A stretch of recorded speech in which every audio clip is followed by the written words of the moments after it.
All right. Oh, so we're on chapter 5, Domenica. You're right, not chapter 4.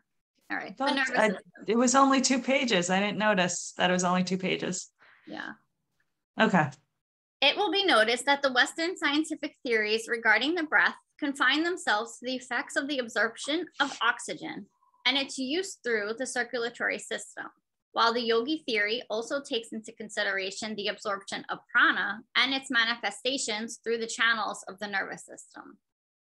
Before proceeding further, it may be as well to take a hasty glance at the nervous system.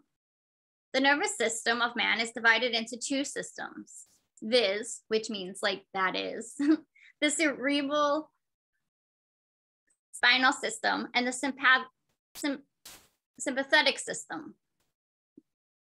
Sympathetic system. Why can't I pronounce this word right now? The cerebrospinal system consists of all that part of the nervous system contained within the cranial cavity and the spinal canal, that is, the brain and the spinal cord, together with the nerves which branch off from the same. This system presides over the functions of animal life known as volition, sensation, etc.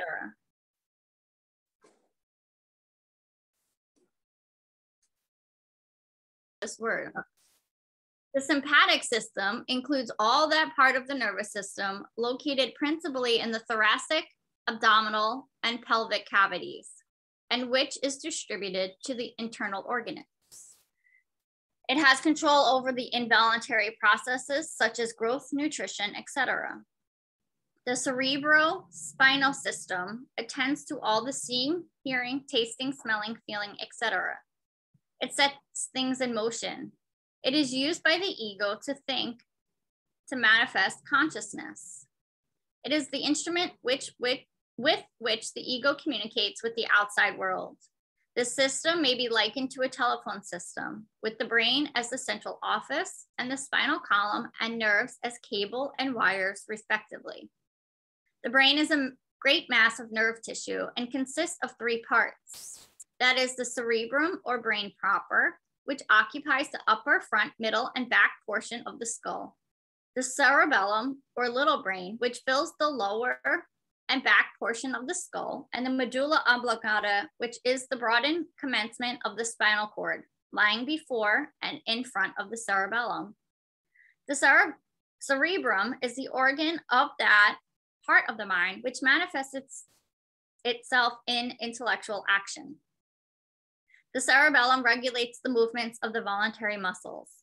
The medulla oblongata is the upper enlarged end of the spinal cord, and from it and the cerebrum branch forth the cranial nerves, which reach the various parts of the head, to the organs of special sense, and to some of the thoracic and abdominal organs, and to the organs of respiration. The spinal cord, or spinal marrow, fills the spinal canal in the vertebral column or backbone. It is a long mass of nerve tissue, branching off at the several vertebrae to nerves communicating with all parts of the body. The spinal cord is like a large telephone cable, and the emerging nerves are like the private wires connecting therewith. The sympathetic nervous system consists of a double chain of ganglia on the side of the spinal column and scattered ganglia in the head, neck, chest, and abdomen. A ganglion is a mass of nervous matter, including nerve cells. These ganglia are connected with each other by filaments and are also connected with the cerebrospinal system by motor and sensory nerves. From these ganglia, numerous fibers branch out to the organs of the body, blood vessels, etc. At various points, the nerves meet together and form what are known as plexuses. The sympathetic system practically controls the involuntary processes such as circulation, respiration, and digestion. The power of force transmitted from the brain to all parts of the body by means of the nerves is known to Western science as nerve force, although the yogi knows it to be a manifestation of prana. In character and rapidity, it resembles the electric current. it will be seen that without this nerve force, the heart cannot beat, the blood cannot circulate, the lungs cannot breathe, the various organs cannot function. In fact, the machinery of the body comes to a stop without it. Nay more, even the brain cannot think without prana being present. When these facts are considered, the importance of the absorption of prana must be evident to all, and the science of breath assumes an importance even greater than that accorded it by Western science. The yogi teachings go further than does Western science in one important feature in the nervous system. We allude to what Western science terms the solar plexus, and which it considers as merely one of a series of certain matted nets of sympathetic nerves with their ganglia found in various parts of the body. Yogi science teaches that this solar plexus is really a most important part of the nervous system, and that it is a form of brain, playing one of the principal parts of the human economy. Western science seems to be moving gradually towards a recognition of this fact, which has been known to the yogis of the East for centuries, and some recent Western writers have termed the solar plexus the abdominal brain. The solar plexus is situated in the epigastric region, just back of the pit of the stomach, on either side of the spinal column.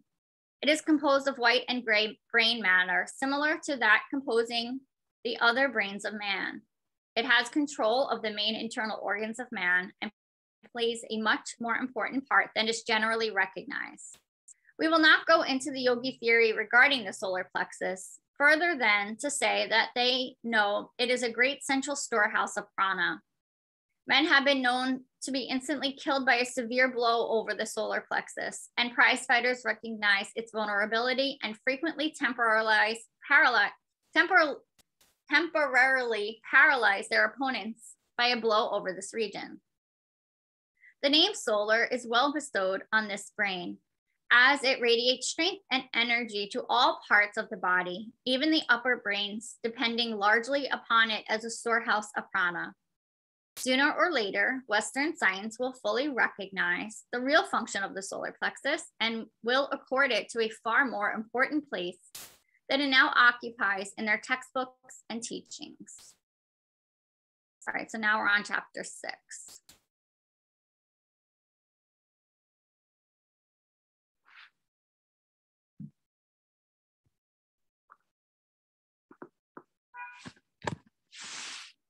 That was interesting, that brain in our stomach. Okay.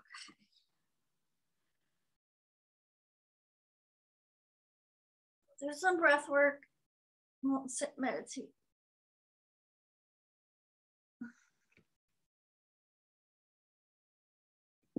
I'm sitting up nice and tall, taking a few nice deep breaths in through the nose. Now that we know all this importance about prana, really lengthening that breath in, deepening it as you exhale. And staying here with your nostril breath or taking your hand to your face, closing the peace fingers. Close the right nostril with the thumb. Inhale through the left. Close with the right finger, the left side. Exhale right. Inhale right. Close right. Exhale left. Inhale left. Close left. Exhale right. Inhale right. Close right. Exhale left. Inhale left. Close left. Exhale right. Inhale right. Close right. Exhale left. Inhale left. Close left. Exhale right. Inhale right. Close right. Exhale left. Few more rounds on your own breath.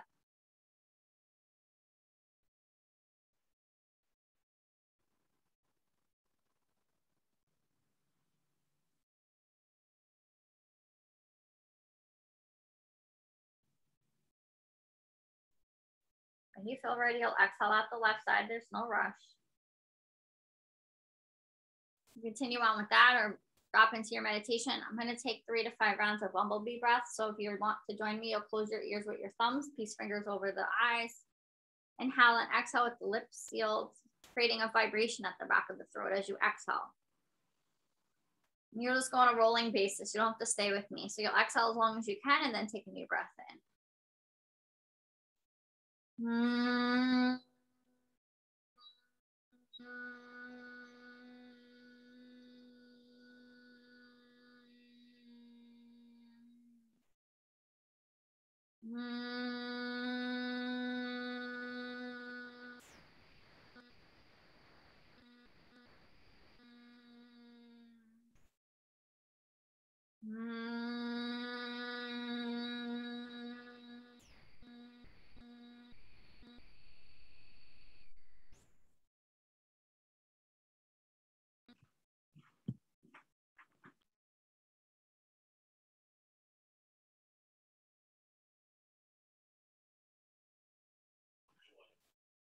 All right, enjoy your day, Domenica.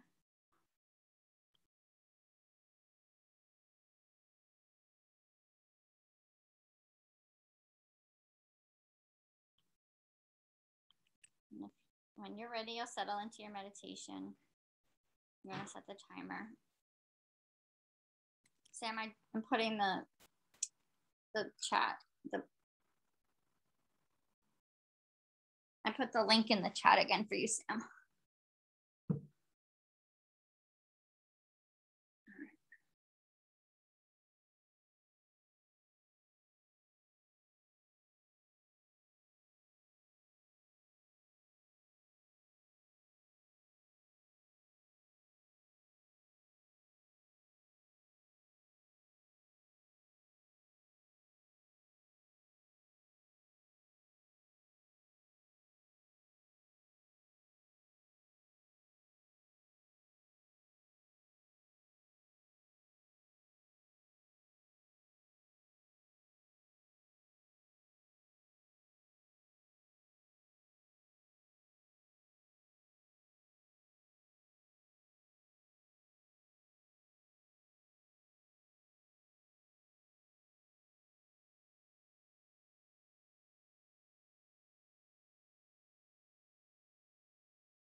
Bringing hands to heart center.